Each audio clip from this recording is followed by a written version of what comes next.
வாங்க எல்லோரும் நல்லா இருக்கீங்களா? இன்றைக்கி நம்ம என்ன செய்ய போகிறோம்னு பார்த்தீங்கன்னா, எண்ணெய்க்கு தேங்காய் உரிக்க போகிறோம். பிடிங்காந்து போட்டு 1 மாதம் ஆகுது. அதை கொண்டாந்து போடையிலே நெத்து காய் தான். போட்ட உடனே அது ஒரு காய் முளைச்சிட்டு அதில் எல்லா காயும் உரிச்சிட்டு 50 காயும் உடச்சி வச்சுட்டு தான் எனக்கு இந்த முளைச்சிருக்க காயை உடைக்க சொன்னீங்க. நல்லா ரொம்ப தவண்டிருக்கும். நம்ம சாப்பிட்லான்னு பார்த்தா தவணு கொஞ்சோண்டி தான் அப்போந்தான் முளைச்சிருக்கு. அப்போ தான் முளைச்சி வந்திருக்கு. நாங்கள் அப்போ உரிச்சிட்டோம். கூட 10 நாள் கழித்து போட்டால் நுமுந்துடும். சிரட்டை ரொம்ப இருக்கும் உடச்சி பார்த்தோம்னா தவணு. அதுவும் நம்ம வாங்கி சாப்பிட்ருக்கோம். ரோட்டோரம் விற்பாங்கெல்லாம் நம்ம வாங்கி சாப்பிட்ருக்கோம். ரொம்ப நல்லாயிருக்கும். நம்ம வீட்லேயும் உண்டு. விளைஞ்சி தேங்காயை கொண்டு போட்டோம்னா முளைச்சிரும். இது நான் உடச்சி தந்தாவ தேங்காய்ப்பு கொஞ்சம் தான் இருந்துச்சு. 3 காண்டி தான் இருந்துச்சு. ஆனால் கொஞ்சம் பரவாயில்லாமல் இருந்துச்சு. நம்ம நொங்கில் உள்ள பனம்பழத்தில் உள்ள தவணை விட இந்த தவணு டேஸ்ட்டு கொஞ்சம் கம்மி தான்.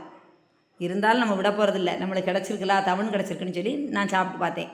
ரொம்ப நல்லா இருந்துச்சு. சாப்பிட்டேன்னா நீங்களும் இதே மாதிரி தேங்காய் தேங்காய் கொண்டாந்து போட்டு முளைச்சி எடுத்துனா தேங்காய் உரித்து அதை உடச்சி சாப்பிட்டு பாருங்கள். தவணு டேஸ்ட்டாக தான் இருந்துச்சு. சாப்பிட்டு பார்த்தோம். தேங்காய் தண்ணியே நாங்கள் தூர விட மாட்டோம். இளநியில் எவ்வளோ சத்து இருக்கோ அதே மாதிரி தேங்காய் தண்ணிலையும் சத்து இருக்குது. அணிய தண்ணி இருந்தால் தேங்காய் சாப்பாடு சோறே பொங்கலாம். தேங்காய் தண்ணியில் சாப்பாடு பொங்கலாம். அவ்வளோ டேஸ்ட்டாக இருக்கும். நாங்கள் இருத்து பக்கத்துலேயும் கொஞ்சம் கொடுப்போம். நாங்களும் சாப்பிடுவோம். அந்த தேங்காய் தண்ணி அவ்வளோ தித்திப்பாக அவ்வளோ ஒரு அழகாக இருந்துச்சு.